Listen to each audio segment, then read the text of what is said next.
Hello friends, आपका बहुत बहुत स्वागत है आपके अपने YouTube platform career crack hub पर। मैं विकास मिश्रा आपके लिए पॉलिटी की एक मज़ेदार वीडियो लेकर उपस्थित हुआ हूं।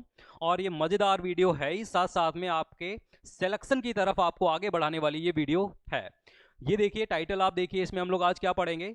तो संविधान के स्रोत पढ़ेंगे। क्लास नंबर 5 है और यहाँ पर पढ़ा हुआ है पार्ट 1। इसका मतलब ये हो गया कि हम लोग पार्ट 2 भी पढ़ेंगे। और ये संविधान के स्रोत का मतलब क्या है। तो भारत का जो संविधान लिखा गया है उसमें बहुत सारे देशों से कुछ ना कुछ लिया गया है। बहुत सारे देशों के संविधानों से कुछ ना कुछ लिया गया है। तो यही हम लोग पढ़ने वाले हैं कि किस देश से हमने क्या क्या लिया है। ये पार्ट 1 है और एक पार्ट 2 है। हम लोग इसको 2 पार्ट में पढ़ेंगे। ठीक है। जैसा कि टाइटल आप लोग देख पा रहे हैं कि आरआरबी, एनटीपीसी और एसएससी जीडी लिखा हुआ है। तो देखिए इन 2 एग्जाम्स के लिए तो ये वीडियो इंपॉर्टेंट है ही। और मैं आपको ये बता दूं, जितनी भी वीडियोस मैं अपलोड कर रहा हूं, चाहे वो पॉलिटी की वीडियोस हों चाहे हिस्ट्री की वीडियोस हों, आप उनको देखें। और मैं आपसे यहाँ तक कहता हूँ कि आप अगर जो पीसीएस तक का एग्जाम देने जाएंगे तो आपसे क्वेश्चन गलत नहीं होंगे। आप बस बिलीव के साथ में, भरोसे के साथ में देखिए और वीडियो का आनंद लीजिए और साथ साथ चीज़ें सीखते हुए चलिए। तो आइए हम लोग अपने क्लास को स्टार्ट करते हैं।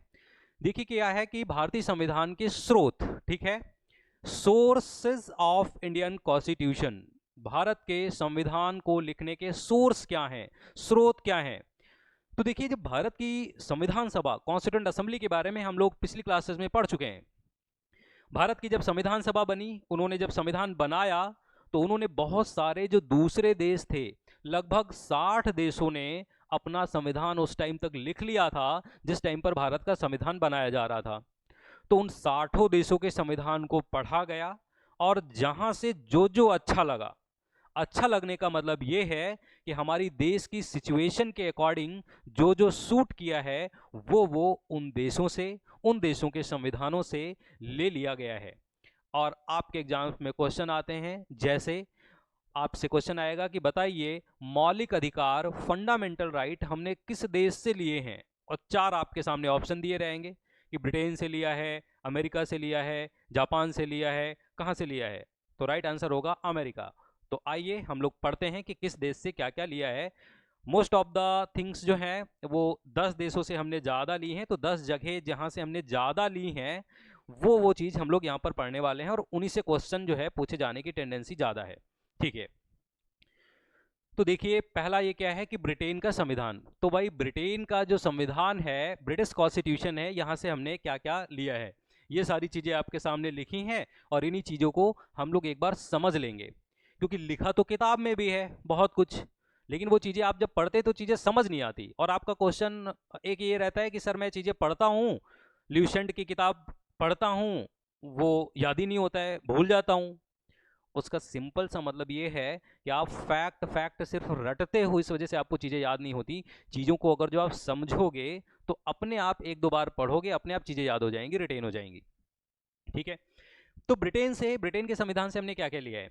तो पहली बात तो देखो ये है कि अगर जो कोई पूछे कि भाई ब्रिटेन जो है वहाँ संविधान है कि नहीं है। अब बहुत सारे लोगों के मन में ये आ रहा होगा कि ब्रिटेन में संविधान ही नहीं है। तो देखिए ऐसी बात नहीं है। ब्रिटेन में देखिए क्या है कि ब्रिटेन का संविधान को लिखने के लिए वहां पर एक सेपरेट कॉन्स्टिट्यूंट असेंबली या संविधान सभा नहीं बैठी जिसने संविधान को लिखा हो। मतलब संविधान की किताब को लिखने के लिए प्रॉपर तरीके से कुछ लोग बैठे नहीं कि हाँ भाई हम संविधान लिखते हैं। वहां पर जो नॉर्मल कानून है वही वहां का संविधान है। या यूं कह सकते हैं आप कि ब्रिटेन का संविधान है तो सही, मतलब बहुत सारे जो कानून हैं उनकी बाइंडिंग करके एक किताब जो नहीं बनाई गई है उसके ऊपर ये नहीं लिखा गया है कि ये ब्रिटेन का संविधान है। तो वहाँ के जो नॉर्मल कानून है वही ब्रिटेन का संविधान है। ठीक है। बस ये समझ लीजिए कि वहाँ पर कॉन्स्टिट्यूशन है लेकिन बाइंडिंग नहीं की गई है उस किताब की। ठीक, संविधान है, बाइंडिंग नहीं की गई। कुछ लोग क्या कहते हैं कि वहाँ पर जो है अनरिटन कॉन्स्टिट्यूशन है, अलिखित संविधान है। अरे भाई जब लिखा नहीं होगा तो संविधान ही कैसा होगा। इसका मतलब वहां पर ये नहीं, जो नॉर्मल कानून बनते हैं समझ लीजिए कि वही वहां का संविधान है। बस उन सारे कानूनों को बाइंडिंग करके किताब नहीं बनाई गई है, बस इतना सा बात है। तो संविधान वहां पर भी है लेकिन उसको बाइंडिंग करके किताब नहीं बनाई गई है। ठीक। तो ब्रिटेन का संविधान से हमने क्या क्या लिया है। अब देखिए ब्रिटेन का, क्योंकि इंडिया पर शासन था या इंडिया जो है, भारत जो है ब्रिटेन का उपनिवेश था, तो वहाँ का इफेक्ट हम पे ज़्यादा है, क्योंकि ब्रिटिशर्स जो जो यहाँ करते थे वो चीज़ें हमने ज़्यादा सीखी हैं उनसे, तो वहाँ से ज़्यादा लिया है कुछ। तो देखिए ब्रिटेन से हमने क्या क्या लिया है, तो ये एक बार लिखा हुआ है कि भाई संसदीय व्यवस्था और ये सारी चीज़ें लिखी हैं। एक बार हम लोग समझते हैं कि हमने क्या क्या लिया है वहाँ से, ठीक है। उसके बाद मैं टिक करता हुआ चलूंगा क्या क्या लिया है, पहले मैं आपको समझाता हूँ। तो देखिए, पहले देखिए क्या हमको पढ़ना है इसमें से, बाई कैमरलिज्म, ठीक है, ये वाला पॉइंट पहले हम लोग पढ़ेंगे, ठीक है। द्विसदनवाद, इसको हिंदी में क्या बोलते हैं, बाई कैमरलिज्म। ये हमने कहाँ से लिया है, ब्रिटेन से लिया है, ठीक। तो अब देखिए बाई कैमरलिज्म क्या होता है। तो देखो, अच्छा आप ये बताओ कि भारत का जो है कानून बनाने वाली बॉडी कौन सी है, आप बोलेंगे संसद है, ठीक है। तो भारत का जो कानून बनाने वाली बॉडी है वो हो गई कौन सी, वो हो गई संसद हो गई, ठीक। संसद हो गई, या इंग्लिश में इसको क्या बोलते हैं, पार्लियामेंट बोलते हैं, ठीक है। या इसको हम लोग एक और नाम देते हैं, अपनी जो संसद है उसका एक दूसरा नाम भी है, उसको हम लोग बोलते हैं यूनियन लेजिस्लेचर, यूनियन लेजिस्लेचर। या हम इसको हिंदी में क्या बोलते हैं, केंद्रीय विधायिका, ठीक है। इसको क्या बोलते हैं, केंद्रीय विधायिका इसको बोलते हैं। केंद्रीय विधायिका का मतलब केंद्र के लिए कानून बनाने वाली बॉडी। जहां कहीं भी विधायिका नाम आए या लेजिस्लेचर नाम आए, उसका मतलब होता है लॉ मेकिंग बॉडी, कानूनों को बनाने वाली बॉडी या कानूनों को बनाने वाली संस्था। यूनियन आगे लगा है, इसका मतलब केंद्र का कानून बनाने वाली बॉडी है ये, ठीक है। तो अपने यहाँ जो केंद्र का कानून बनाने वाली बॉडी है या यूनियन लेजिस्लेचर है, उसका नाम क्या है, संसद है। तो आपसे कोई पूछे कि आपके देश में कानून कौन बनाता है, तो आप कह सकते हैं संसद, या उसका दूसरा नाम आप ले सकते हैं केंद्रीय विधायिका या यूनियन लेजिस्लेचर, बात एक है। लेकिन इसके पीछे एक वजह है कि हम अपनी केंद्रीय विधायिका को, यूनियन लेजिस्लेचर को संसद कहते क्यों हैं। कोई ये पूछ ले कि भाई पार्लियामेंट ही क्यों कहते हैं, नाम क्यों पड़ा इसका संसद, आइए जरा एक बार सीखते हैं। अच्छा, अपना जो यूनियन लेजिस्लेचर है या संसद है, इसके हाउस कितने हैं, इसका एक हाउस तो हो गया लोकसभा, और दूसरा हाउस क्या हो गया, राज्यसभा हो गया। ये दो ही हाउस क्यों हैं, दो हाउस इसलिए हैं क्योंकि ब्रिटेन में ब्रिटेन की भी संसद थी, है, और ब्रिटेन की जो संसद थी उसके भी दो हाउस थे। ब्रिटेन का पहला जो हाउस है उसका नाम है हाउस ऑफ कॉमन्स, और दूसरे हाउस का नाम है House of Lords, House of Commons, House of Lords, ठीक है। तो इन्हीं दो हाउस को देख के अपने हमने जो है, भारत ने जो है अपने यहाँ की संसद में भी दो ही हाउस बनाए। अब हाउस ऑफ कॉमन्स और हाउस ऑफ लॉर्ड्स रख देते तो बिल्कुल नकल हो जाती, तो एज इट इज नकल नहीं की है। दो हाउस का कॉन्सेप्ट तो हमने ले लिया, लेकिन हम अपने हाउस ऑफ कॉमन्स को बोलते हैं लोकसभा, और हम अपने हाउस ऑफ लॉर्ड्स को हमने नाम क्या रखा है, राज्यसभा, ठीक है। तो ये दो हाउस का कॉन्सेप्ट कि संसद में दो हाउस हो, ये कहां से लिया है, ब्रिटेन से लिया है, और इसको बोलते क्या है, बाई कैमरलिज्म, दो सदनवाद, दो हाउस होना, ठीक है। अब क्लियर है। अब ऐसे अगर जो आप देखिए पढ़ेंगे तो रटने की नौबत नहीं आएगी, आप इसको भूलेंगे नहीं, ठीक है। तो दो सदनवाद ले लिया। अब देखिए नेक्स्ट चीज हम लोग पढ़ते हैं। नेक्स्ट चीज में अब देखिए हम क्या पढ़ेंगे कि ये संसदीय व्यवस्था क्या होती है, इसके बारे में एक बार जानते हैं। मैं टिक करता चलूंगा, जो जो इसमें से क्लियर करूंगा, ठीक। अब देखिए क्या है, तो संसदीय व्यवस्था का देखिए मतलब क्या है। संसदीय व्यवस्था का ये मतलब है कि देखिए अपने यहाँ पर लोकसभा और राज्यसभा है, ये तो हमको पता है। अच्छा, लोकसभा में सीटें कितनी हैं, लोकसभा में 543 लोग बैठते हैं, और राज्यसभा में 245 245 लोग बैठते हैं। अगर जो मैं आपसे पूछूं कि लोकसभा के 543 एमपी मेंबर ऑफ पार्लियामेंट, जिनको सांसद भी कहते हैं, और राज्यसभा में जो 245 लोग बैठते हैं उनको भी सांसद कहते हैं, मेंबर ऑफ पार्लियामेंट या एमपी कहते हैं। अगर जो मैं आपसे पूछूं कि अगर जो सरकार बनानी है केंद्र के लेवल पर, तो किस हाउस में 50% से ज्यादा सीटें आनी चाहिए, तो आप कहेंगे सर लोकसभा में अगर जो 50% से ज्यादा सीटें जीत ले कोई भी पार्टी, तो वो क्या बनाएगी, वो सरकार बनाएगी, ठीक है, गवर्नमेंट बनाएगी। और यहां पर अगर जो मैं आपको एग्जाम्पल लूं, ये थोड़ा सा मैं इरेज कर देता हूं। यहां पर देखिए अगर जो मैं एग्जाम्पल लूं कि यहां पर दो पार्टियां बाई चांस चुनाव मैदान में उतर जाएं, और एक अपनी बीजेपी पार्टी और एक अपनी कांग्रेस पार्टी। बाई चांस दो पार्टियां हैं। बीजेपी ने 543 में से बाई चांस 275 सीटें जीत ली और कांग्रेस ने 268 सीटें जीती। तो क्योंकि बीजेपी ने 50% से ज्यादा सीटें जीत ली हैं, इस वजह से सरकार किसकी बनेगी? सिंपल सी बात है, सरकार बीजेपी की बनेगी। सरकार बीजेपी की बनेगी, इसका मतलब बीजेपी अपना एक एमपी, बीजेपी पार्टी का एक मेंबर ऑफ पार्लियामेंट या सांसद बन जाएगा पीएम। बीजेपी पार्टी के ही कुछ एमपी, मेंबर ऑफ पार्लियामेंट या सांसद, बन जाएंगे मंत्री, मिनिस्टर, और ये हो गई सरकार। ठीक है, तो पीएम एंड मिनिस्टर्स, ये बीजेपी पार्टी की सरकार बन गई। अच्छा, मैं अगर जो आपसे बोलूं कि आपको पीएम बनना है, तो पहले आपको क्या करना होगा? तो सिंपल सी बात है, पीएम बनना है तो आपको या तो लोकसभा का चुनाव जीतना पड़ेगा या तो राज्यसभा का चुनाव जीतना पड़ेगा। मतलब आप मेंबर ऑफ पार्लियामेंट, सांसद होंगे, तभी एक सांसद को ही बनाया जाता है पीएम। वो आप चाहे लोकसभा से सांसद हो चाहे राज्यसभा से हो। आपको यदि मंत्री बनना है तब भी क्या करना पड़ेगा? आपको सांसदी का चुनाव जीतना पड़ेगा, चाहे लोकसभा से चाहे राज्यसभा से, तभी आपको अपॉइंट किया जाएगा as a minister, as a मंत्री। आपको प्रधानमंत्री बनना है या मंत्री बनना है तो आपको पहले लोकसभा का एमपी बनना होगा या राज्यसभा का एमपी बनना होगा। तो इसका मतलब क्या है कि क्या मैं ये चीज कह सकता हूं, एक बार ध्यान से समझो इधर। ये तो हमारा यूनियन लेजिस्लेचर है, केंद्रीय विधायिका या संसद है, ठीक है। और मैं ये कहता हूं कि संसद मतलब लोकसभा का ही एक एमपी, राज्यसभा का ही एक एमपी जो है, लोकसभा या राज्यसभा का ही एक एमपी क्या बनाया जाता है? पीएम बनाया जाता है। और लोकसभा या राज्यसभा के ही कुछ एमपीज क्या बना दिए जाते हैं? मंत्री बना दिए जाते हैं, मिनिस्टर बना दिए जाते हैं। इसका मतलब ये जो यूनियन गवर्नमेंट है, केंद्र की सरकार है, ये केंद्रीय विधायिका के अंदर से चुनी गई है। मतलब आप पहले अगर जो पीएम या मिनिस्टर बनना है, केंद्र सरकार का पार्ट बनना है, तो पहले अंदर तो एंट्री मारो। आप केंद्रीय विधायिका या यूनियन लेजिस्लेचर के पार्ट तो बनो, पहले लोकसभा के एमपी तो बनो, राज्यसभा के एमपी तो बनो। इसका मतलब हमारी केंद्र की सरकार जो है वो केंद्रीय विधायिका के अंदर से चुनी जाती है। ये बात आपको समझ आ रही है कि जब आप एमपी बन जाएंगे लोकसभा या राज्यसभा के, तभी तो पीएम बन पाएंगे, तभी तो मिनिस्टर बन पाएंगे।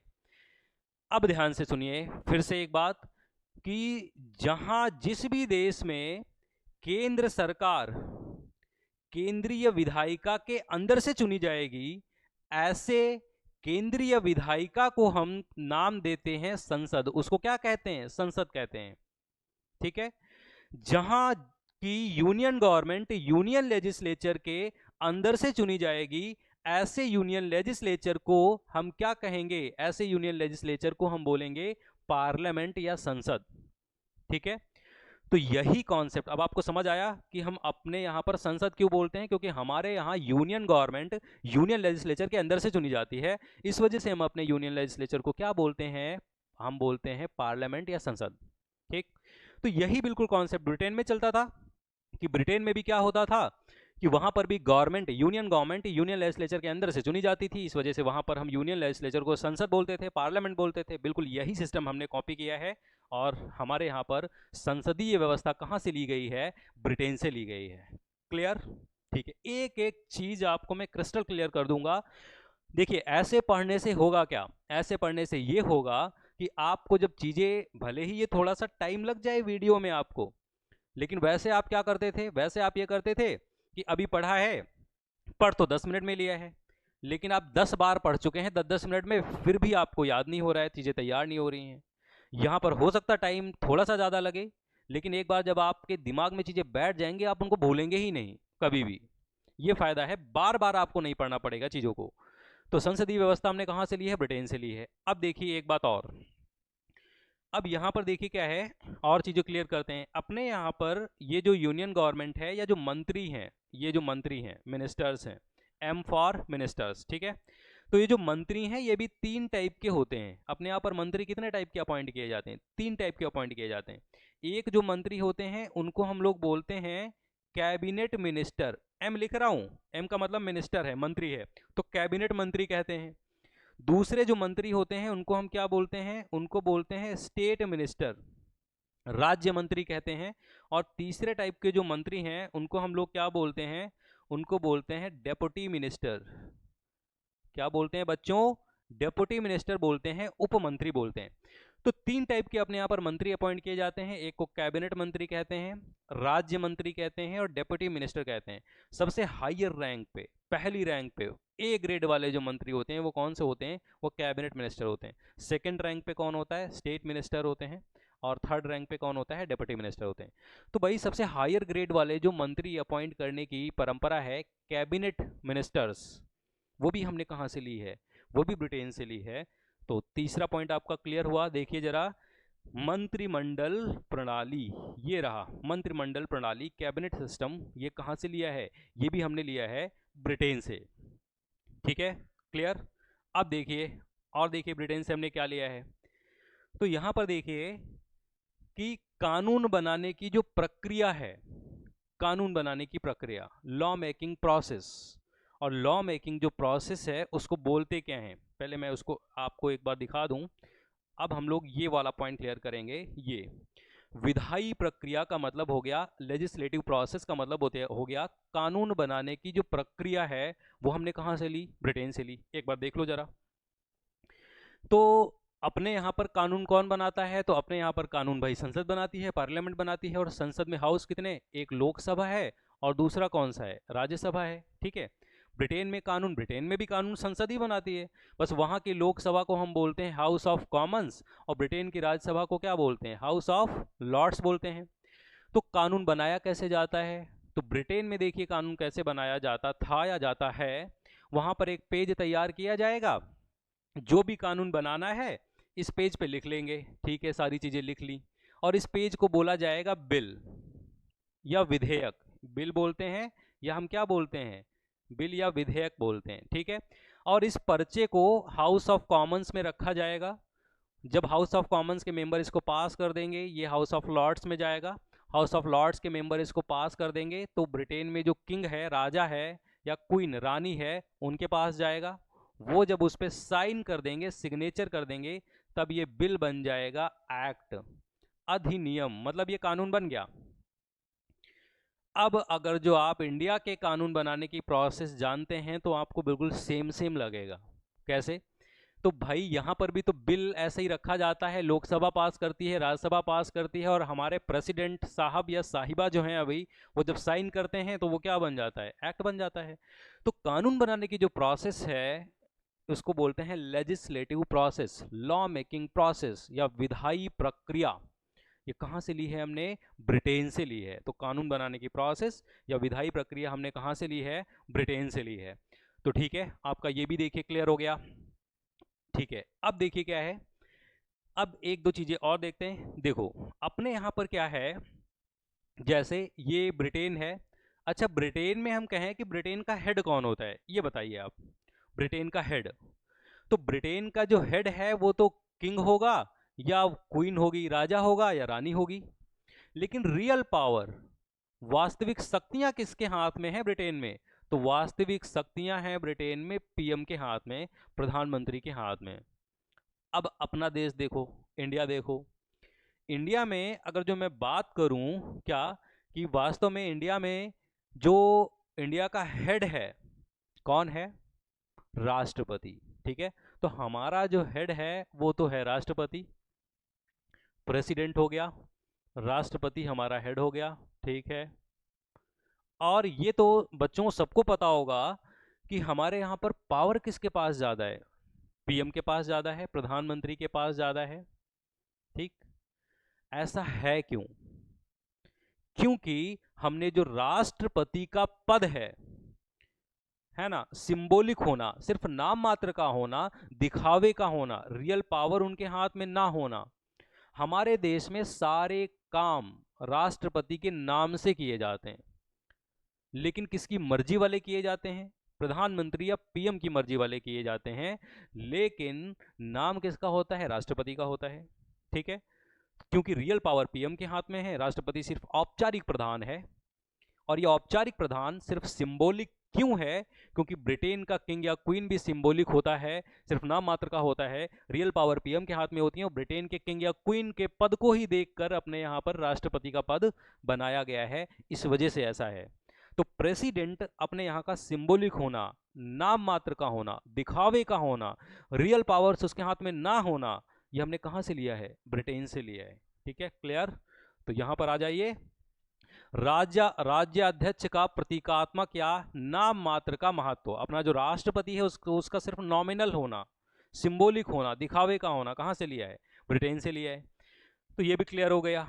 ठीक है, उसके बाद देखिए क्या है, उसके बाद हम लोग पढ़ते हैं ये संसदीय विशेषाधिकार, ये क्या होते हैं?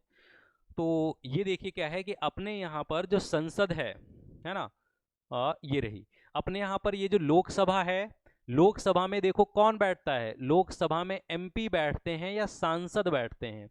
राज्यसभा में भी कौन बैठता है? राज्यसभा में भी मेंबर ऑफ पार्लियामेंट बैठते हैं या सांसद बैठते हैं। मतलब दोनों जगह, लोकसभा के भी मेंबर्स को भी सांसद कहते हैं, मेंबर ऑफ पार्लियामेंट कहते हैं, और राज्यसभा के भी मेंबर्स को राज्यसभा के भी मेंबर्स को सांसद या मेंबर ऑफ पार्लियामेंट कहते हैं। ये जो एमपी हैं लोकसभा और राज्यसभा के, इनको बहुत सारे प्रिविलेजेस मिले हुए हैं, विशेषाधिकार मिले हुए हैं, जिससे कि ये अपना काम सही से कर पाए। भाई पहले क्या होता था, जैसे कि एम्बुलेंस, अभी भी एम्बुलेंस जैसे किसी भी मरीज को ले जाती है तो ऊपर सायरन नहीं लगा होता है। वो क्यों लगा होता है? क्योंकि भाई उसमें कोई मरीज है, पेशेंट है, रोड जल्दी से खाली करो जिससे उसकी जान बच जाए, जो भी पेशेंट उसमें है। तो एम्बुलेंस को ये एक विशेषाधिकार मिला हुआ है कि वो बजाते हुए सायरन निकलते हैं, जिससे कि वो अपना काम एम्बुलेंस सही से कर पाए, एम्बुलेंस का ड्राइवर सही से कर पाए, पेशेंट को सही समय पर अस्पताल पहुंचा दे। तो ऐसे ही हमारे यहाँ पर सांसदों को, मेंबर ऑफ पार्लियामेंट्स को भी बहुत सारे प्रिविलेजेस मिले हुए हैं, विशेषाधिकार मिले हुए हैं। और वो विशेषाधिकार हमने कहाँ से लिए हैं? ब्रिटेन से लिए हैं। ठीक है, तो ये रहा कि संसदीय विशेषाधिकार हमने कहाँ से लिए हैं? पार्लियामेंट्री प्रिविलेजेस वो लिए हैं ब्रिटेन से। उसके बाद देखिए, उसके बाद एकल नागरिकता, इसको एक बार पढ़ते हैं भाई, ये एकल नागरिकता क्या है? तो इसके लिए भी आप देखिए, इसके लिए हमारा देखिए क्या है कि यूएसए का एक एग्जांपल लेते हैं।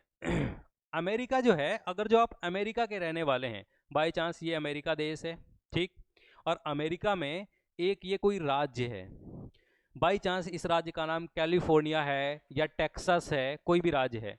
तो यदि आप अमेरिका में रहते हैं तो आपको इस राज्य की भी नागरिकता मिलेगी, ये जो स्टेट है, ये जो राज्य है, इसकी भी आपको नागरिकता मिलेगी। और जो यूएसए एक कंट्री है या देश है, इसकी भी नागरिकता आपको मिलेगी। तो आपके पास दो दो नागरिकताएं नहीं हो गई, राज्य की भी नागरिकता है और यूएसए देश की भी नागरिकता है। तो इस सिटीजनशिप को क्या बोलते हैं? Dual citizenship. Dual citizenship, dual citizenship का मतलब दोहरी नागरिकता। क्या बोलते हैं बच्चों? दोहरी नागरिकता, इसको बोलते हैं दोहरी नागरिकता, डुअल सिटीजनशिप। तो अपने यहाँ पर, अच्छा आप किसी भी राज्य के रहने वाले हो, बिहार, यूपी, एमपी, किसी भी राज्य के रहने वाले हो, तो क्या आपको राज्य की नागरिकता मिलती है? आप कहेंगे जी नहीं, राज्यों की नागरिकता यहाँ पर नहीं दी जाती, यहाँ पर तो सिर्फ देश की नागरिकता दी जाती है। क्यों? क्योंकि अपने यहाँ पर इंडिया में सिर्फ सिंगल सिटीजनशिप को फॉलो किया जाता है। सिंगल सिटीजनशिप, और सिंगल सिटीजनशिप का मतलब एकल नागरिकता को फॉलो किया जाता है। हमारे यहाँ पर राज्यों की नागरिकताएं नहीं मिलती, सिर्फ देश की मिलती है। ऐसा क्यों है? क्योंकि ये प्रिंसिपल हमने कहाँ से लिया? ब्रिटेन से लिया है। ठीक है, एक बार देखिए ये वाला पॉइंट। तो ये रहा, एकल नागरिकता हमने कहाँ से ली है? ब्रिटेन से ली है। ठीक है, उसके बाद देखिए परमाधिकार रिटें, ये रहा परमाधिकार रिटें या प्रोग्रेटिव रिट्स। तो रिट्स का जो कॉन्सेप्ट है ये हमने कहाँ से लिया है? अच्छा, रिट होती क्या है? तो रिट्स का एक बार मैं आपको समझा दूं, रिट्स के लिए, ठीक है, नए पेज पे समझाता हूँ आपको। ये रहा रिट्स। तो देखिए, आपका जो संविधान है, हमको पता है कि भाई हमारा संविधान की किताब है, और संविधान की किताब में मौलिक अधिकार दिए हैं। क्या दिए हैं? मौलिक अधिकार दिए हैं संविधान की किताब में, फंडामेंटल राइट्स।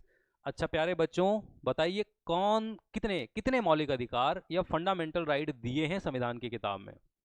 अभी 6। लेकिन जब ओरिजिनल वाला कॉन्स्टिट्यूशन लिखा गया था तब कितने थे? तब 7 थे, 7 थे, एक डिलीट हो गया है। ठीक, ये मौलिक अधिकार जो संविधान की किताब में दिए गए हैं, इनकी खास बात यह है कि अगर जो इनका उल्लंघन हो, आपसे कोई छीन ले, तो आप अपने मौलिक अधिकारों को लागू करवाने के लिए सर्वोच्च न्यायालय या सुप्रीम कोर्ट जा सकते हैं। जब भी आप सुप्रीम कोर्ट जाएंगे अपने मौलिक अधिकारों को लागू करवाने के लिए, तो सुप्रीम कोर्ट क्या करेगा, आपके मौलिक अधिकारों को लागू करवाने के लिए आदेश दे देगा, ऑर्डर जारी कर देगा। और सुप्रीम कोर्ट के द्वारा मौलिक अधिकारों को लागू करवाने के लिए जो आदेश दिया जाता है, जो ऑर्डर दिया जाता है, उसी ऑर्डर को हम क्या बोलते हैं? उसी ऑर्डर को हम बोलते हैं रिट्स बोलते हैं। क्या बोलते हैं बच्चों? उसको बोलते हैं रिट्स। ठीक है, तो ये जो रिट्स का कॉन्सेप्ट है, ये हमने कहां से लिया है? ये हमने लिया है ब्रिटेन से। ठीक है, तो ये भी हो गया कहाँ पे था? परमाधिकार रिटें या रिट्स का कॉन्सेप्ट। यहाँ पर खाली आप परमाधिकार रिटों की जगह पर खाली ये भी लिख सकते हैं कि ओनली रिट्स का कॉन्सेप्ट हमने कहाँ से लिया है? ये लिया है ब्रिटेन से। तो देखिए सारी चीज़ें आपकी क्लियर हो गई।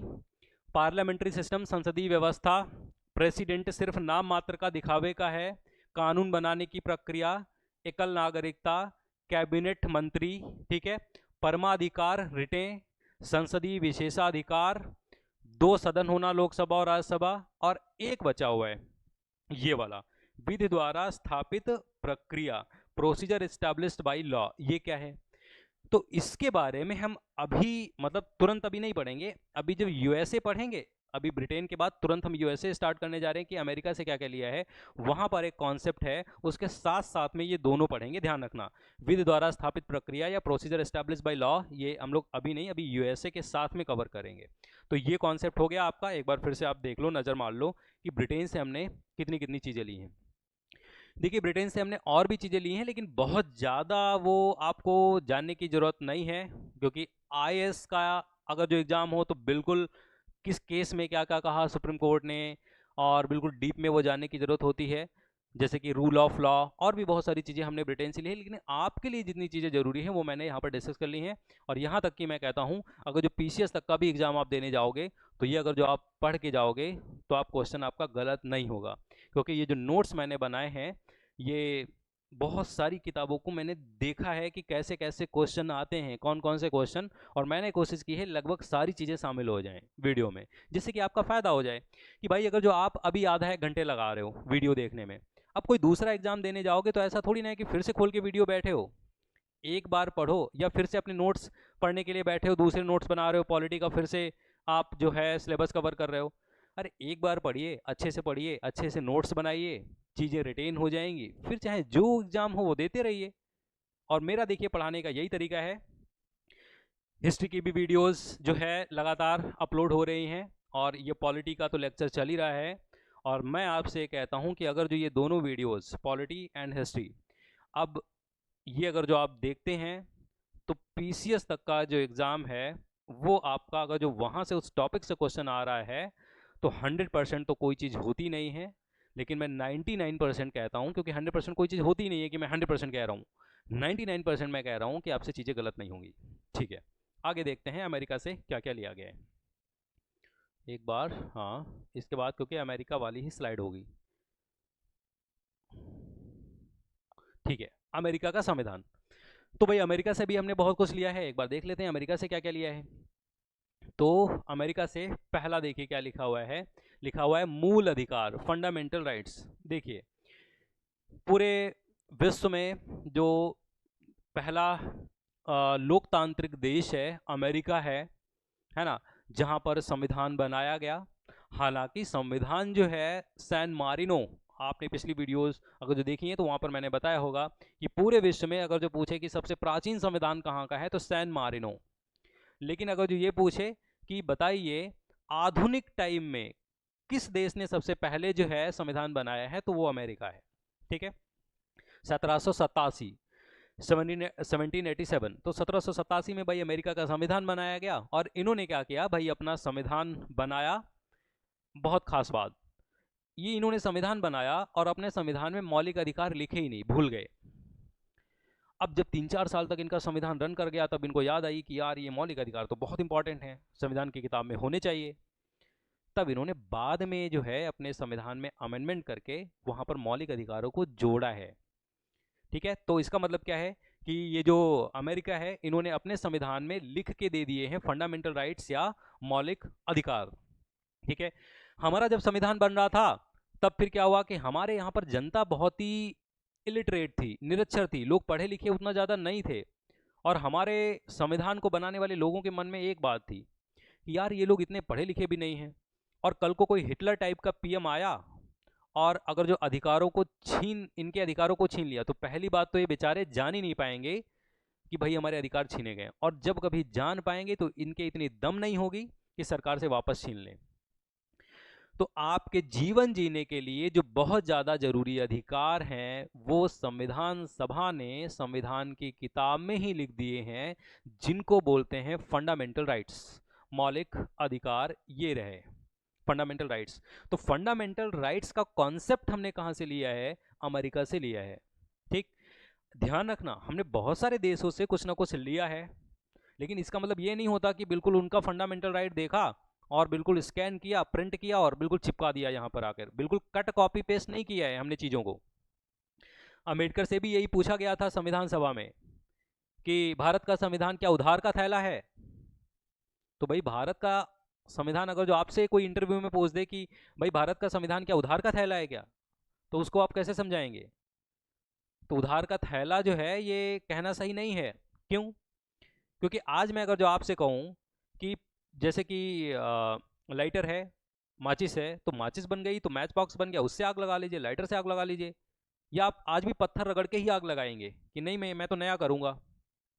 भाई दूसरा का जो नॉलेज अवेलेबल है तो उसका फ़ायदा उठा के आप आगे बढ़ो, आगे चीज़ें उनमें और इम्प्रूवमेंट करो। अम्बेडकर ने यही कहा था कि देखिए उधार का थैले का मतलब ये नहीं है कि हमने चीज़ों को बिल्कुल एज इट इज़ उठा के कट कॉपी पेस्ट मार दिया है। मौलिक अधिकारों का कॉन्सेप्ट हमने लिया अमेरिका से कि लेकिन मौलिक अधिकार क्या होंगे, वो कौन से लिखे जाएंगे, वो भारत की सिचुएशन के अकॉर्डिंग लिखे जाएंगे कि फंडामेंटल राइट्स कौन कौन से होंगे। ऐसे तो अमेरिका में राइट टू वेपन, हथियार रखने का भी अधिकार है, इंडिया में है क्या? नहीं है। इसका मतलब हम सिर्फ कॉन्सेप्ट लेते हैं दूसरी जगह से, लेकिन चीज़ें क्या होंगी वो इंडिया की सिचुएशन के अकॉर्डिंग लिखी जाती हैं। ठीक है, तो फंडामेंटल राइट्स का कॉन्सेप्ट हमने कहाँ से लिया है? वो अमेरिका से लिया है। उसके बाद देखिए क्या है, उसके बाद यहाँ पर न्यायपालिका की स्वतंत्रता की बात की गई है कि ये हमने कहाँ से ली है? न्यायिक पुनरीक्षण की बात की गई है ये। ठीक है, और मैं बता दूं कि ये 3 पॉइंट अभी हम लोग ये बाद में मतलब अभी समझेंगे एक साथ में। एक साथ समझने वाला कौन कौन सा है? न्यायपालिका की स्वतंत्रता, न्यायिक पुनरीक्षण या पुनर्विलोकन का सिद्धांत, the principle of judicial review, ये समझेंगे। और ये वाला, ये जो सर्कल मैंने बनाया ये तीनों एक साथ अभी समझेंगे। ठीक, इसके पहले दूसरे हम क्लियर कर लेते हैं। फंडामेंटल राइट्स, उपराष्ट्रपति का पद हमने कहाँ से लिया है? अमेरिका से। अब देखिए होता क्या है, तो अमेरिका जो है बाई चांस ये अमेरिका है, ठीक है, और ये इंडिया है। तो अमेरिका में जो अमेरिका का यूनियन लेजिस्लेचर है, कानून बनाने वाली बॉडी है अमेरिका में, तो अमेरिका में वहाँ की लोकसभा को हम क्या बोलते हैं? वहाँ की लोकसभा को बोलते हैं house of representative, house of representative. ठीक है, ब्रिटेन की लोकसभा को अच्छा क्या बोलते हैं? House of Commons. और इंडिया में तो लोकसभा ही बोलते हैं। ठीक है, और इंडिया में देखिए क्या है कि सॉरी, इंडिया में दूसरे हाउस को हाँ राज्यसभा बोलते हैं। ब्रिटेन में हम क्या बोलते हैं दूसरे हाउस को? हाउस ऑफ लॉर्ड्स बोलते हैं। और अमेरिका में क्या बोलते हैं दूसरे हाउस को? दूसरे हाउस को बोलते हैं सेनेट, SENATE, सेनेट बोलते हैं। ठीक है, यहाँ पर मैं लिखे दे रहा हूँ, ये यूएसए में बोलते हैं, ये ब्रिटेन में बोलते हैं, और ये तो लिखने की बात ही नहीं है, चलो मैं फिर भी लिखे दे रहा हूँ, ये इंडिया में बोलते हैं। ठीक है, तो उपराष्ट्रपति का पद हमने कहाँ से लिया है? वो अमेरिका से लिया। ये सब तामझाम मैं क्यों बता रहा हूँ आपको ये लग रहा होगा, तो भाई उपराष्ट्रपति का पद हमने अमेरिका से लिया है, और यही रीजन है कि भारत में जो उपराष्ट्रपति होता है और अमेरिका में जो उपराष्ट्रपति होता है उसके काम और धंधे, मतलब काम धंधा, वर्क एंड पावर्स, वो आपको सेम सेम मिलेंगी। जैसे अमेरिका का उपराष्ट्रपति अमेरिका में सीनेट जो है उसका हेड होता है। सीनेट का हेड कौन होता है? तो सीनेट का जो हेड है वो अमेरिका का वाइस प्रेसिडेंट होता है। अपने यहाँ पर राज्यसभा का हेड कौन होता है भाई?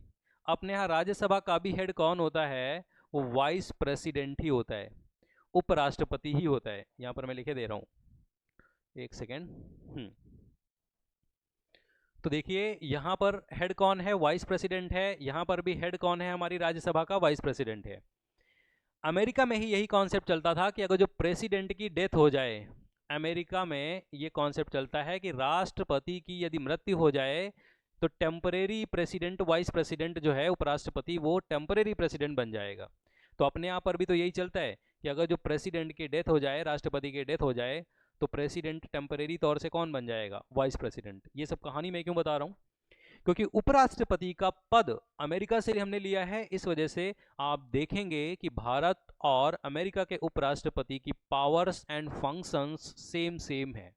ठीक है, क्लियर? आप भूलेंगे नहीं कभी भी इस तरीके से अगर जो पढ़ेंगे तो। उपराष्ट्रपति का पद, ये क्लियर।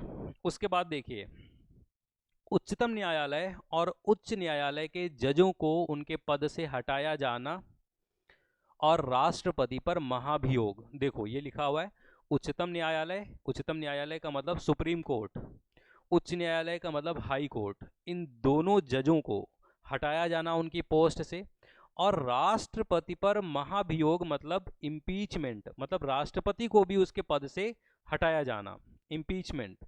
महाभियोग जो है वो राष्ट्रपति को हटाने के लिए वर्ड यूज किया जाता है।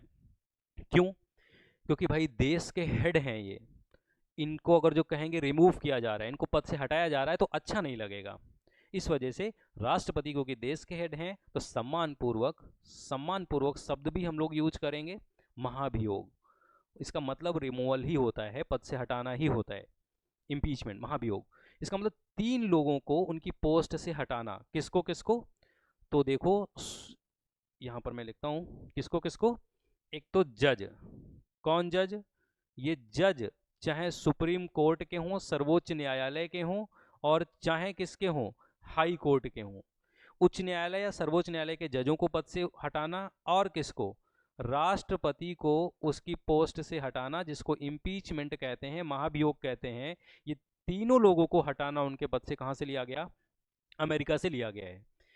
इन तीनों लोगों को जब हम टॉपिक पढ़ेंगे तो डिस्कशन करेंगे कि इनको कैसे हटाया जाता है। ठीक है, ठीक है। अब देखिए आगे, अब हमारा जो है वो ये 3 जो सर्कल मैंने किए थे कि न्यायपालिका की स्वतंत्रता और न्यायिक पुनरावलोकन या जुडिशियल रिव्यू और यथोचित विधि प्रक्रिया, ड्यू प्रोसेस ऑफ लॉ, ये बचे हुए हैं। तो ये क्या होते हैं? तो ठीक है, एक बार इनके बारे में समझते हैं।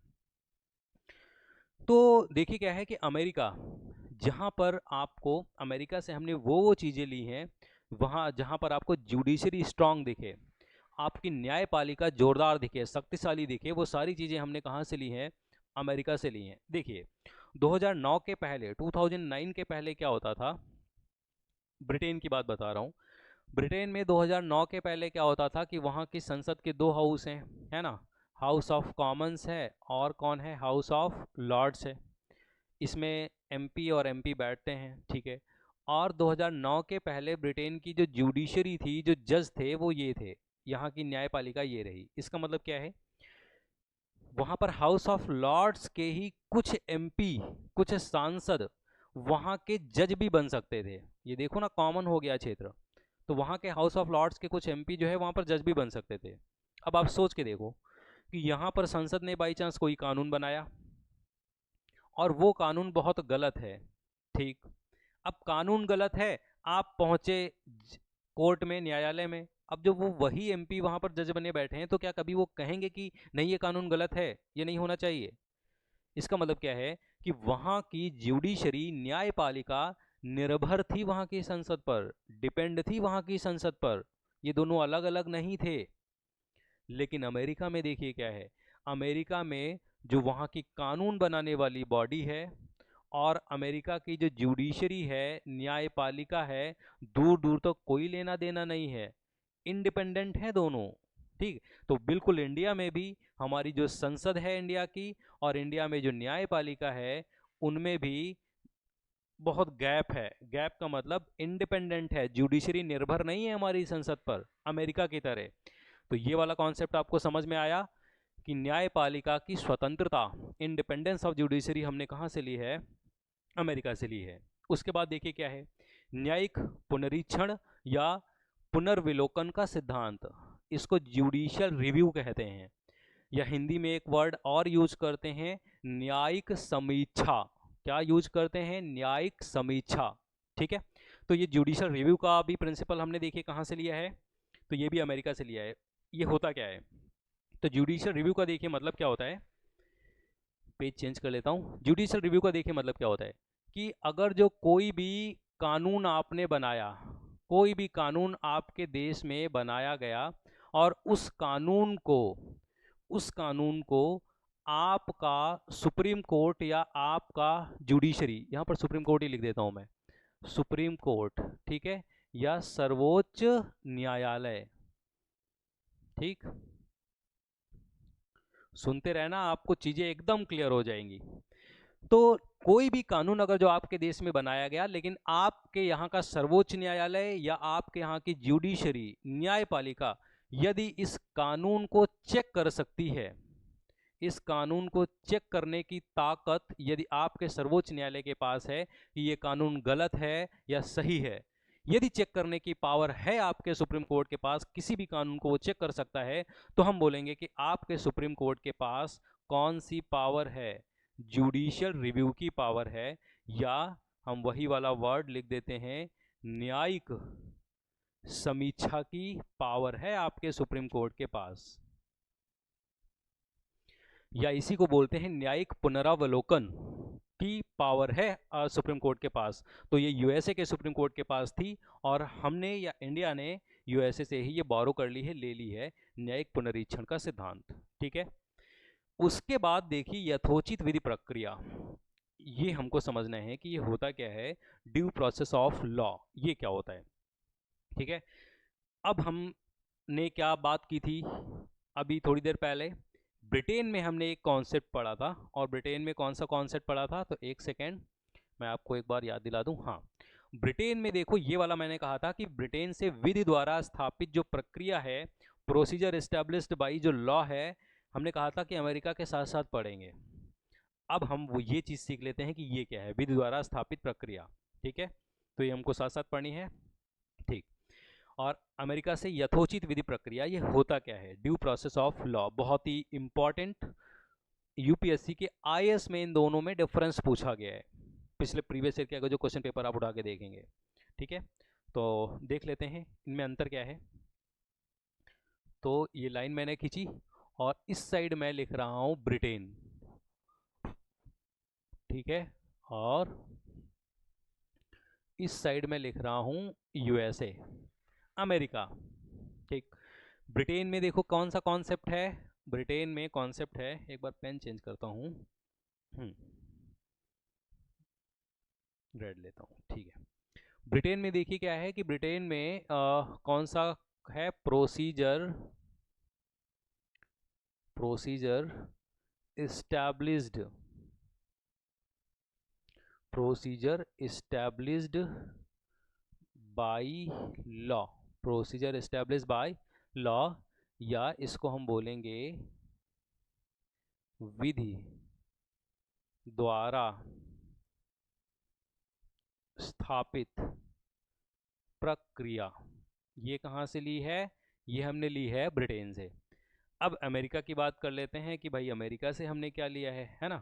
तो अमेरिका से देखिए क्या लिया है, अमेरिका से हमने कॉन्सेप्ट लिया है ये ड्यू प्रोसेस ऑफ लॉ। इसको हिंदी में क्या बोलते हैं, इसको हिंदी में बोलते हैं यथोचित विधि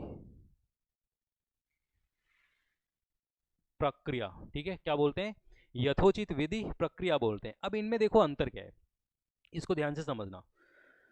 अब देखिए है क्या, जैसे हम ये कह लेते हैं ब्रिटेन में, ये हो गई ब्रिटेन की संसद, ये ब्रिटेन की संसद है, ब्रिटेन का कानून बनाने वाली बॉडी है।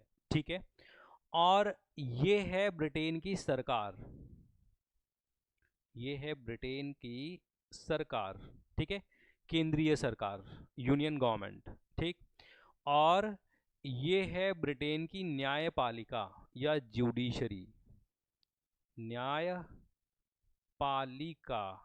ठीक, न्यायपालिका, ये ब्रिटेन की न्यायपालिका है। ठीक है, ऐसे ही हम लोग इधर भी बना लेते हैं। ये है अमेरिका के कानून बनाने वाली बॉडी। ठीक है, कानून बनाने वाली बॉडी को बोलते क्या है, चलो यही लिख लेते हैं, यूनियन लेजिस्लेचर, केंद्रीय विधायिका लिख देते हैं, केंद्रीय विधायिका, केंद्रीय विधायिका। केंद्रीय विधायिका का मतलब क्या होता है, कानून बनाने वाली बॉडी। हम यहाँ पर संसद नहीं कहेंगे, क्योंकि संसद कहने के लिए वो जो मैंने समझाया है वो कॉन्सेप्ट पूरा होना चाहिए कि जहाँ पर यूनियन गवर्नमेंट यूनियन लेजिस्लेचर के अंदर से चुनी जाएगी उसी को हम पार्लियामेंट या संसद कहेंगे। तो यहाँ पर वो कॉन्सेप्ट पूरा नहीं होता, तो यहाँ पर संसद नहीं बोलेंगे, यहाँ पर बोलेंगे यूनियन लेजिस्लेचर या केंद्रीय विधायिका। केंद्रीय विधायिका आप किसी भी देश के लिए वर्ड यूज कर सकते हैं, किसी भी देश का कानून बनाने वाली बॉडी को हम केंद्रीय विधायिका कह सकते हैं, यूनियन लेजिस्लेचर कह सकते हैं। ठीक, ये रही अमेरिका की सरकार या केंद्र सरकार है, ये समझ लीजिए कि अमेरिका की केंद्र सरकार। और ये है अमेरिका की जुडिशरी या अमेरिका में न्यायपालिका। ठीक है, अब देखिए क्या है कि बाय चांस ब्रिटेन में देखिए क्या है, ब्रिटेन की संसद बहुत ताकतवर है और ब्रिटेन में न्यायपालिका या जुडिशरी बहुत कमजोर है। अमेरिका में उल्टा है, अमेरिका में ये बहुत स्ट्रांग है, न्यायपालिका बहुत स्ट्रांग है और वहां पर ये लोग कमजोर हैं। एक बार इसको समझते हैं। बाय चांस ब्रिटेन में समझ लीजिए कि कोई रूल बनाया और वो रूल बहुत ही बेतरतीब है। बाय चांस ये बनाया गया रूल कि भाई जितने भी 60 साल के ऊपर के लोग हैं वो कल 12 बजे के बाद तक इंग्लैंड या ब्रिटेन को छोड़ के निकल जाएं, और यदि ऐसा नहीं हुआ तो 12 बजे के बाद जो भी 60 साल से ऊपर का मिलेगा सबको फांसी पे टांगा जाएगा। अब ये तो बहुत बुरा आदेश है। या दूसरा एक एग्जांपल ले लेते हैं कि जो भी कमजोर बच्चे पैदा होंगे उनको पैदा होते ही मार दिया जाएगा। आपने एक मूवी देखी होगी 300, है ना, उसमें इसी पे बनी हुई वो मूवी है, उसमें भी ये कॉन्सेप्ट है। तो बाई चांस उन्होंने भी कह दिया कि भाई नहीं नहीं, अब तो वही बच्चे जिंदा रहेंगे जो मतलब जो प्रतिभाशाली होंगे, जो शुरू से ही मजबूत होंगे, और इसी वजह से कहा कि जो कमजोर बच्चे पैदा होंगे वो देखते ही मार दिए जाएंगे, पैदा होते ही मार दिए जाएंगे। अब सीधी सी बात है, कोई ऐसा आदेश अगर जो निकाल दे तो सबको डर लगने लगेगा, सब फैमिली सब परिवार वाले डरे सहमे रहेंगे। तो बाई चांस इनकी सरकार ने कोई एक ऐसा समझ लीजिए कि कानून या आदेश निकाला, ठीक है, जैसे ही इन्होंने ये आदेश निकाला लोग पहुंच गए न्यायपालिका के पास कि जज साहब बचा लो देख लो ये कैसा आदेश है। तो न्यायपालिका क्या कर सकती है, न्यायपालिका इस आदेश को खारिज कर देगी। इनके अंदर इतनी ताकत है कि सरकार या कार्यपालिका के दिए गए आदेश को ये खारिज कर सकते हैं ब्रिटेन में, ब्रिटेन की न्यायपालिका। लेकिन अगर ये जो आदेश है सरकार ने संसद को बताया कि यार ऐसी सी बात है, वो तो आदेश खारिज कर दिया न्यायपालिका ने, तो संसद ने क्या किया, इसी आदेश को कानून बना दिया, इसी आदेश को कानून बना दिया। बिल्कुल सेम वही कि कमजोर बच्चे पैदा होते ही मार दिए जाएंगे, 60 साल के ऊपर के जो नागरिक हैं वो मार दिए जाएंगे, इसी आदेश को इन्होंने कानून बना दिया। अब इस न्यायपालिका की इतनी ताकत नहीं है, कितनी ताकत नहीं है कि संसद के द्वारा बनाए गए कानून को वो खारिज कर दे। इसका मतलब ब्रिटेन की जो न्यायपालिका या जुडिशरी है वो सरकार के आदेश को तो खारिज कर सकती है, लेकिन संसद के कानून को खारिज करने की ताकत उसमें नहीं है। और जहां की न्यायपालिका सिर्फ सरकार कार्यपालिका के आदेश को खारिज कर सके लेकिन संसद के द्वारा बनाए गए कानूनों को खारिज ना कर पाए, उस न्यायपालिका के पास जो पावर होती है उसको क्या बोलते हैं, उसको बोलते हैं प्रोसीजर एस्टैब्लिश बाय लॉ, विधि द्वारा स्थापित प्रक्रिया की पावर। ठीक है, ऐसे ही देखिए यूएसए। अब यूएसए में इसका जस्ट उल्टा कर लो, यूएसए में बाई चांस कोई भी आदेश अगर जो सरकार बनाए तो उस आदेश को यहाँ की न्यायपालिका तुरंत खारिज कर देगी। उसी आदेश को अगर जो यहाँ पर कानून बना दिया जाए तो न्यायपालिका कानून को भी खारिज कर देगी। मतलब यहाँ पर जुडिशरी सबसे ऊपर है, न्यायपालिका सरकार से भी स्ट्रांग है, केंद्रीय विधायिका से भी स्ट्रांग है। इन दोनों के कानून और आदेशों को वो खारिज कर सकती है। जहां की न्यायपालिका के पास दोनों की ताकत, सरकार और केंद्रीय विधायिका के कानूनों और आदेशों को खारिज करने की ताकत हो, ऐसी न्यायपालिका के पास जो ताकत होती है उसको हम क्या बोलते हैं? ड्यू प्रोसेस ऑफ लॉ, यथोचित विधि प्रक्रिया। आपको एकदम क्लियर हुआ कि नहीं? एक बार देख लीजिए।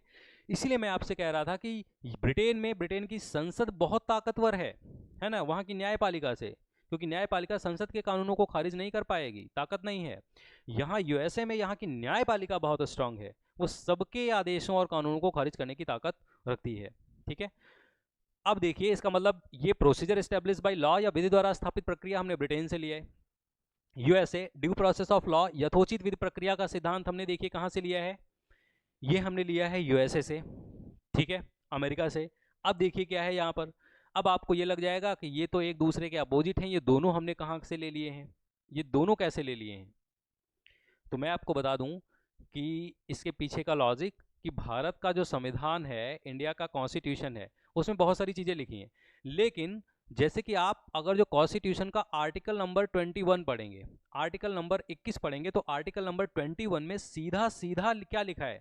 सीधा सीधा यही लिखा है, प्रोसीजर एस्टैब्लिश्ड बाय लॉ, पीईबीएल। पीईबीएल का मतलब कौन सा वाला?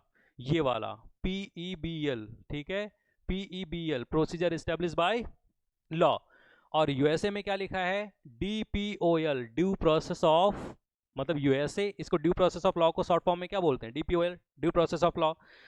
तो अपने संविधान में आर्टिकल 21 में सीधा सीधा पीईबीएल लिखा है, तो जहां पर भारत के संविधान में पीईबीएल लिखा है वहां पर तो पीईबीएल लागू होता है। लेकिन 99% जगह पर कुछ लिखा ही नहीं है, और जहां पर कुछ लिखा ही नहीं है वहां पर अमेरिका वाला कॉन्सेप्ट लागू होता है।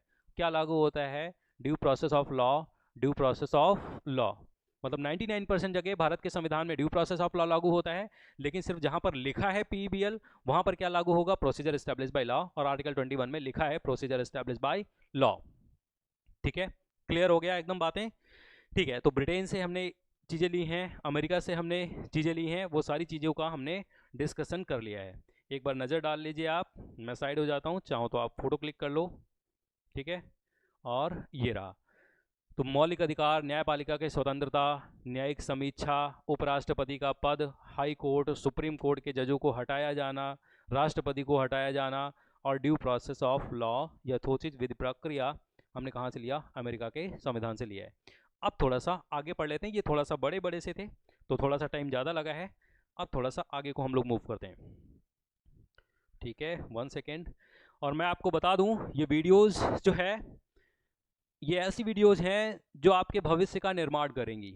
आपको सिलेक्शन तो दिलाएंगी ही दिलाएंगी, आपको एक नॉलेजेबल पर्सन आपको ये बनाएंगी। ठीक है, आप बहुत कुछ इनसे सीखेंगे।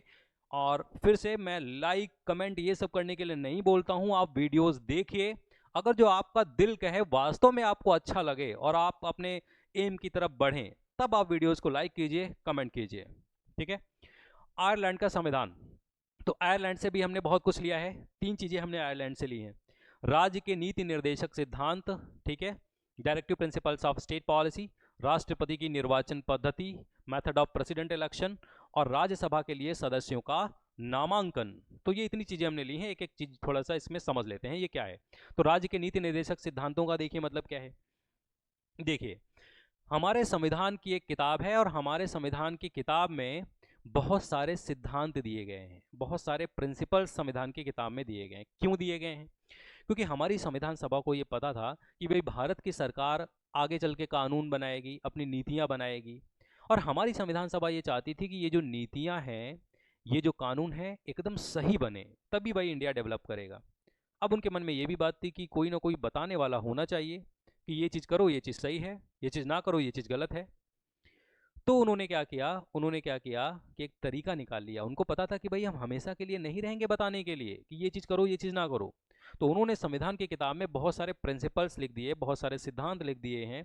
और सिद्धांतों को लिखने के बाद एक बात और लिखी कि इंडियन गवर्नमेंट जब भी अपनी पॉलिसीज़ बनाएगी, इंडियन गवर्नमेंट जब भी अपनी नीतियाँ बनाएगी, तो इन सिद्धांतों के अकॉर्डिंग ही बनाएगी। इन्हीं सिद्धांतों को हम बोलते हैं directive principles of state policy, राज्य के नीति निदेशक सिद्धांत। ये रहे directive principles of state policy, राज्य के नीति निदेशक सिद्धांत। और मैं एक बात और आपको बता दूं, ये जो स्टेट वर्ड है, राज्य वर्ड है, ये देश के लिए भी यूज हुआ है संविधान में, और बिहार यूपी जैसे जो राज्य हैं उनके लिए भी यूज हुआ है संविधान में। ठीक है, तो बहुत सारे सिद्धांत दिए गए हैं, और इन सिद्धांतों का कॉन्सेप्ट, बहुत सारे प्रिंसिपल्स जो अपने संविधान में दिए गए हैं, इनका कॉन्सेप्ट हमने लिया कहां से है? आयरलैंड से। राष्ट्रपति की निर्वाचन पद्धति, मेथड ऑफ प्रेसिडेंट इलेक्शन। तो राष्ट्रपति का जो निर्वाचन जिस मेथड से होता है, हम लोग ये पूरा का पूरा राष्ट्रपति का इलेक्शन कैसे होता है वो पढ़ेंगे, लेकिन अभी आप ये सीख लीजिए कि प्रेसिडेंट का इलेक्शन का मेथड हमने लिया कहाँ से है, जिस तरीके से राष्ट्रपति निर्वाचित होता है वो हमने आयरलैंड से लिया है। उसके बाद देखिए क्या है, राज्यसभा के लिए सदस्यों का नामांकन, ये भी हमने देखिए कहाँ से लिया है, ये भी हमने लिया है कहाँ से? आयरलैंड के संविधान से। एक बात देखिए जरा, तो देखिए हमारे यहाँ पर ये तो अपनी संसद है, ठीक, संसद, ठीक है, पार्लियामेंट, पार्लियामेंट, चलिए इंग्लिश में भी लिख दें, अगर अदरवाइज इंग्लिश वाले नाराज हो जाएंगे, है ना, पार्लियामेंट। क्योंकि यहाँ पे मैं ऑफलाइन जो क्लासेस पढ़ाता हूँ यही दिल्ली में, तो वहाँ पर अब वो वाले का जो स्टूडेंट अगर जो देख रहे होंगे क्लास, वो कहेंगे कि सर क्लास में तो इंग्लिश लिखाते हैं और यहाँ पर हिंदी लिख रहे हैं, तो नाराज ना हो, हिंदी इंग्लिश दोनों मैंने लिख दी, ठीक है। तो देखिए क्या है, यहाँ पर क्या है कि पार्लियामेंट जो है, पार्लियामेंट में एक हाउस तो लोकसभा है और एक हाउस जो है वो राज्यसभा है, दूसरा हाउस, ठीक है। लोकसभा में कितने लोग बैठते हैं? 543 एमपी, मेंबर ऑफ पार्लियामेंट या सांसद बैठते हैं, ठीक है। राज्यसभा में कितने लोग बैठते हैं? 245 मेंबर ऑफ पार्लियामेंट या सांसद बैठते हैं। अगर जो मैं कहूं कि 245 जो लोग बैठते हैं, क्या सारे लोग चुने हुए होते हैं? आप कहेंगे जी नहीं। क्यों? क्योंकि 245 में से सिर्फ 233 लोग हैं, 233 जो लोग हैं, इनका ही सिर्फ चुनाव होता है, ठीक है, ये चुने हुए होते हैं। जबकि जो 12 लोग हैं वो यहाँ पर मनोनीत होते हैं। मनोनीत का मतलब ये जो 12 लोग हैं इनका क्या होता है? इनका नॉमिनेशन होता है, ये नॉमिनेट किए जाते हैं, चुनाव लड़ने की जरूरत नहीं होती है। राष्ट्रपति राज्यसभा में 12 लोगों को नॉमिनेट करता है, ठीक है। किनको नॉमिनेट करता है? तो आपको 4 फील्ड्स दी गई हैं, उसमें किसी भी एक फील्ड में अगर जो आपको स्पेशल नॉलेज है तो आपको नॉमिनेट किया जा सकता है राष्ट्रपति के द्वारा। वो चारों फील्ड कौन कौन सी हैं? अगर जो आपको लिटरेचर या साहित्य बहुत अच्छा आता है, आप शेक्सपियर की तरह आप कविताएं लिखते हैं, तो अब्दुल कलाम की तरह साइंटिस्ट हैं, विज्ञान में बहुत अग्रणी हैं, तब आपको किया जा सकता है यहाँ पर नॉमिनेट। आप आर्ट्स, कला, कला में बहुत कुछ आ जाता है, आप बहुत अच्छे पेंटर हैं, सचिन तेंदुलकर की तरह मैच खेलते हैं, जया बच्चन की तरह आप एक्ट्रेस हैं फेमस, तो आर्ट्स या कला में अग्रणी हैं, तब भी आपको यहाँ पर नॉमिनेट किया जा सकता है। और चौथी फील्ड कौन सी है? तो चौथी फील्ड है समाज सेवा, सोशल सर्विस। कैलाश सत्यार्थी की तरह आप समाज सेवक हैं, मदर टेरेसा की तरह आप समाज सेवक हैं, तभी आपको क्या किया जा सकता है? नॉमिनेट किया जा सकता है। तो 12 मेंबर्स का नॉमिनेशन होता है राज्यसभा में, और 233 लोग जो है वो चुने जाते हैं। तो कुछ लोगों को राज्यसभा में नॉमिनेट भी किया जाए, ये कॉन्सेप्ट हमने कहाँ से लिया है? तो ये आ जाओ, राज्यसभा के लिए सदस्यों का नामांकन आयरलैंड से लिया है। और कुछ राज्यों का इलेक्शन किया जाए राज्यसभा में, ये कहाँ से लिया है? दक्षिण अफ्रीका, साउथ अफ्रीका, ये रहा राज्यसभा के सदस्यों का निर्वाचन, ठीक है। तो 233 लोग जो ये वाले, देखो जरा, ये वाले जो इलेक्ट होते हैं, तो ये कहाँ से हमने लिया है? ये साउथ अफ्रीका से लिया है। उसके बाद संविधान में संशोधन की प्रक्रिया, procedure of amendment in the constitution, तो संविधान में जो संशोधन करने की जो प्रक्रिया है, प्रोसेस है, वो हमने देखी कहाँ से ली है? तो ये जो प्रोसेस है, ये प्रोसेस मैं आपको यहाँ पर पूरी नहीं बताऊंगा, क्योंकि आप अगर जो मेरे पुराने अगर जो वीडियोज आपने देखे हैं तो आपने वहाँ पर ये देखा होगा, मैंने फुल तरीके से बताया है कि संविधान में संशोधन कैसे होता है। तो संविधान या कॉन्स्टिट्यूशन, ये संविधान की किताब है, और इस किताब में कुछ भी जोड़ना हो या घटाना हो, तो कुछ भी जोड़ने या घटाने का काम पहली बात करता कौन है? तो जोड़ने घटाने का काम कौन करता है संविधान की किताब में? वो अपनी संसद करती है, पार्लियामेंट करती है संविधान की बुक में कुछ भी जोड़ने और घटाने का काम। तो जब वो संसद जोड़ती या घटाती है तो उसकी एक प्रोसेस है, प्रक्रिया है। उसी प्रक्रिया के द्वारा ही संविधान में कोई चीज़ जोड़ी या घटाई जाती है, उसको अमेंडमेंट कहते हैं। तो वो जो अमेंडमेंट करने की प्रोसेस है, संविधान को चेंज करने की प्रोसेस है, कुछ भी जोड़ने घटाने की प्रोसेस है, वो हमने ली कहाँ से है? वो हमने ली है साउथ अफ्रीका से। अभी मैंने प्रोसेस यहाँ पर आपको नहीं बताई है, क्योंकि पिछली वीडियोज आप देखेंगे तो वहाँ पर मैंने ये बताई है, और आगे भी क्योंकि ये कॉन्सेप्ट पूरा का पूरा आएगा आगे की वीडियोज़ में, इस वजह से मैं यहाँ पर ये प्रोसेस स्किप कर रहा हूँ। ठीक है, आप बस ये ध्यान रखिए कि संविधान को चेंज करने की प्रक्रिया कहाँ से ली है? साउथ अफ्रीका से ली है। और उसके बाद ठीक है, सोवियत संघ। देखिए, सोवियत संघ, भूतपूर्व सोवियत संघ का संविधान, भूतपूर्व सोवियत संघ, अर्स्टवाइल यूएसएसआर का कॉन्स्टिट्यूशन। ठीक है, ये यूएसएसआर क्या है? तो यूएसएसआर का फुल फॉर्म क्या है? एक बार सुन लो, union, U for union, union of Soviet socialist republic. मेरे साथ बोलिए एक बार, union of Soviet socialist republic, USSR. ये यूएसएसआर क्या है? 1991 के पहले, ठीक है, 14 देश और एक रसिया, 15 देशों का एक ग्रुप हुआ करता था, जिसको मिलाकर हम बोलते थे सोवियत संघ या यूएसएसआर। 1991 में क्या हुआ कि ये 15 देश बट गए, टूट गए, बिखर गए, और अलग अलग नए देश बन गए, जैसे कि बेलारूस, यूक्रेन, किर्गिस्तान, रूस, रसिया। तो बहुत सारे नए नए देश बन गए यूएसएसआर से, सोवियत संघ से। और सबसे बड़ा जो देश बना 1991 के बाद में, वो रसिया बना, रूस बना। तो यूएसएसआर का जो उत्तराधिकारी है सोवियत संघ का, वो कौन है? रूस है। तो यहाँ पर लिखा है सोवियत संघ के संविधान से हमने ये चीज़ें ली हैं। यहाँ पर ये भी आप लिख सकते हैं कि रसिया से या रूस से हमने ये लिया है। ठीक है, बात एक ही है।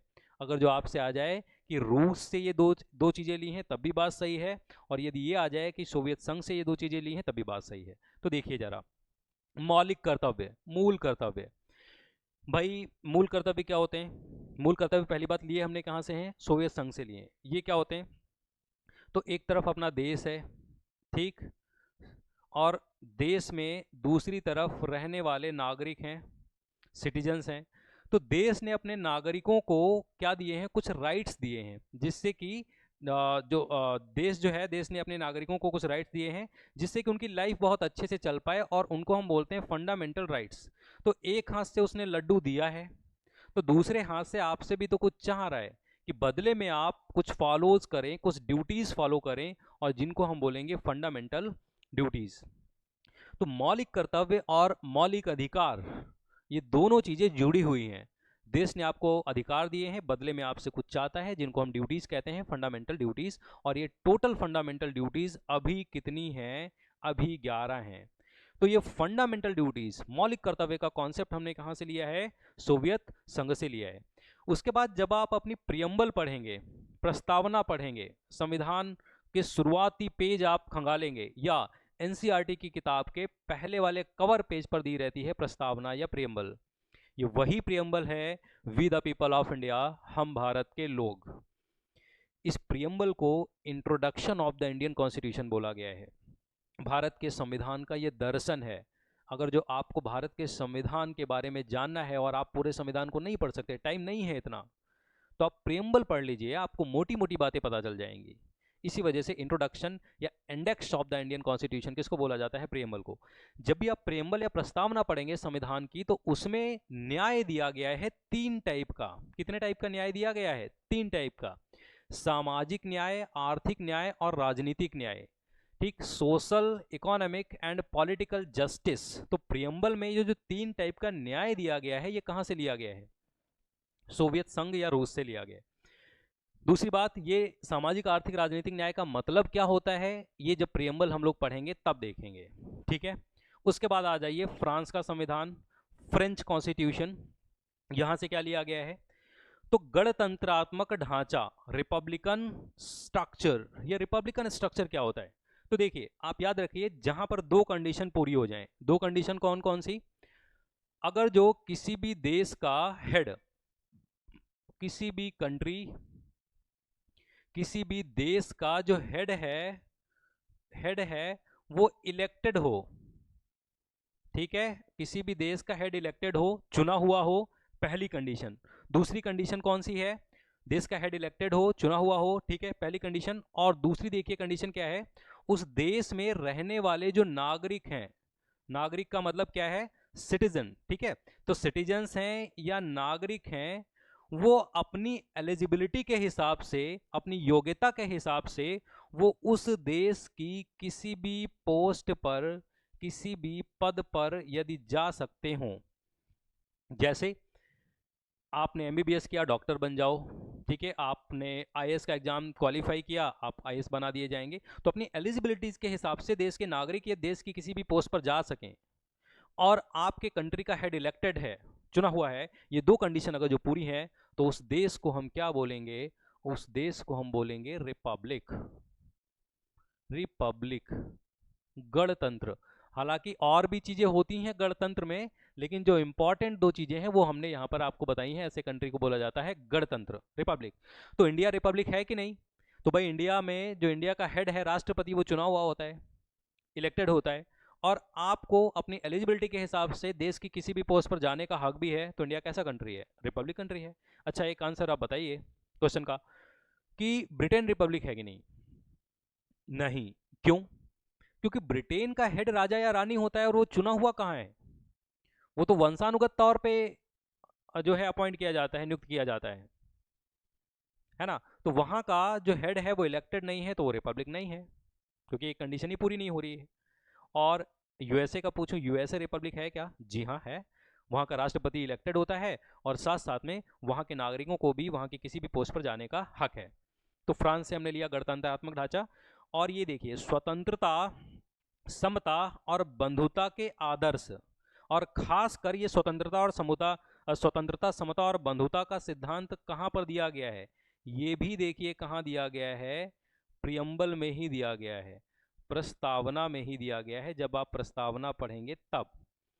और खास बात है कि आप 9th क्लास की एनसीईआरटी किताब को अगर जो खोलें, तो वहां पर जो आप एनसीईआरटी किताब को खोलेंगे एसएसटी वाली, है ना, सामाजिक विज्ञान वाली, तो वहां पर पहला ही लेसन है फ्रेंच रेवोल्यूशन, फ्रांस की क्रांति। और फ्रांस की क्रांति का सबसे इंपॉर्टेंट स्लोगन या महत्वपूर्ण जो नारा था वो क्या था? वो यही था, स्वतंत्रता, समता और बंधुता, है ना, लिबर्टी, इक्वलिटी एंड फ्रेटर्निटी। ठीक। तो प्रस्तावना में ये तीन आदर्श जो दिए गए हैं, तीन सिद्धांत दिए गए हैं, स्वतंत्रता, समानता या समता, और बंधुता का मतलब होता है भाईचारा, जुड़ाव। तो तीनों सिद्धांत प्रस्तावना में कहाँ से लिए गए हैं? फ्रेंच रेवोल्यूशन, फ्रांस की क्रांति या फ्रांस से लिए गए हैं। ठीक है, तो इतनी चीज़ें देखिए हम लोगों ने इस पार्ट 1 में हमने कंप्लीट की हैं। और अभी जो है हमारे पास कुछ चीज़ें बची हुई हैं, मतलब कुछ और देशों से और जगहों से भी हमने लिया है, वो चीज़ें हम लोग अपने नेक्स्ट पार्ट में कंप्लीट करेंगे। और ऐसे ही आप हमारे साथ बने रहिए, और निश्चित तौर पर आप अपने सिलेक्शन की तरफ आगे बढ़ेंगे, आप जॉब पाएंगे।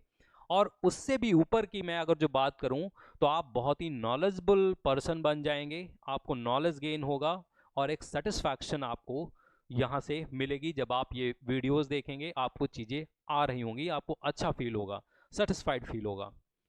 और इतनी, अब ये मेरे को तो नहीं पता है ये कितनी बड़ी वीडियो है, लेकिन इस वीडियोस को ध्यान से देखने के लिए मैं विकास मिश्रा आपको बहुत बहुत धन्यवाद कहता हूँ। Thank you very much.